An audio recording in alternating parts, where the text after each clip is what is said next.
Il y a Fritz, un berger allemand. Il fait partie de la famille, tout comme l'aîné Acacia Lifoko, qui venait de se marier. Fille aînée du pasteur Lifoko, mariée, donc Acacia Balaka Lifoko maintenant. Et j'ai 26 ans. Je suis là c'est à cause d'une bonne formation de ma maman. Chez nous, on nous apprend à prendre soin de la maison, tout ce qui est du ménager, s'occuper des enfants et tout. Voilà. Donc c'est quelque chose déjà que je faisais au quotidien et que je continue à faire. Mais à un moment de sa vie, on doit évoluer, se marier. Il faut que je fasse aussi ma vie. Donc avec beaucoup de chagrin, mais beaucoup de joie aussi. Les enfants Lifoko, c'est 6 filles, dont 2 adoptives et un garçon, Simon. C'est le Benjamin de la famille, il a le même prénom que papa, mais en tout cas, ça ne veut rien dire. Parce que sa réponse est assez déconcertante lorsqu'on lui demande si, devenu grand, il sera pasteur comme papa. Non, pas vraiment. Pas vraiment? Mais pourquoi? Mais en fait, moi, je voudrais être pilote. Oui, mais tu peux être pilote et être pasteur en même temps. Tu ne veux pas servir le Seigneur? Je ne sais pas trop. Mais qui sait, demain appartient à Dieu. Et pour parler du père Simon Pierre Isolena Lifoko, il est né un 21 juin 1967 à Kinshasa, en RDC. En 1982, il a 15 ans et s'intéresse déjà aux choses du royaume de Dieu, alors qu'il fréquente l'Assemblée chrétienne de Rigini après avoir entendu le message du temps de la fin par un certain frère Badibanza Kabamba.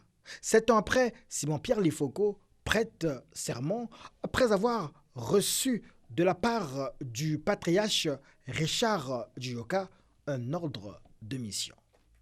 Ordre de mission pour le Congo-Brazzaville. À Brazzaville donc, il rencontrera Viviane Sondé, l'élu de son cœur, sa femme, son Ève. Mais comment tu peux apprendre quand tu ne t'écoutes que toi seul? Il faut écouter les autres. Et nous, on a l'habitude de dire que les dons, c'est pour les autres. Les dons, c'est pas pour la personne elle-même. C'est un peu comme le médecin.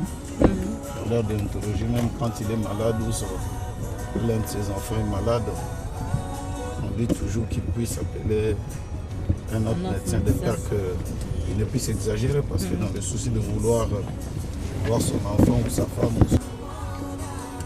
c'est un peu...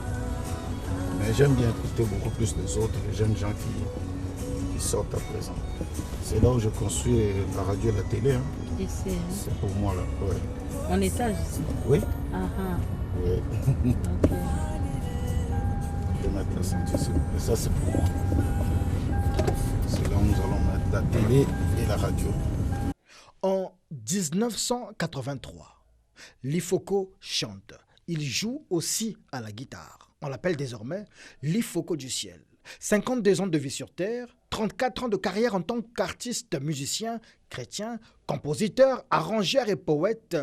Lifoko, justement, Lifoko du ciel a impacté la foi des chrétiens, autant dans le message qu'en dehors du message du temps de la fin.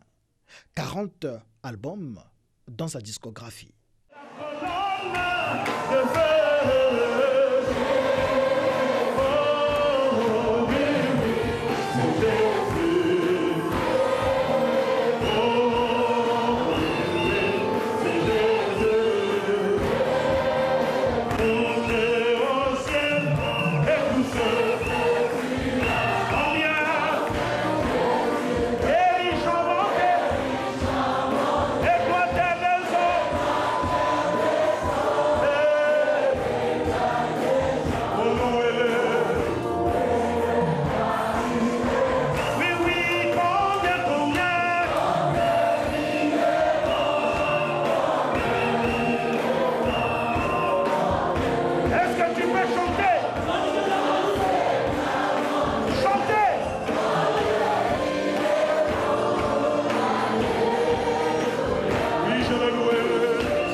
Voilà donc l'homme de Dieu qui chante dans l'église.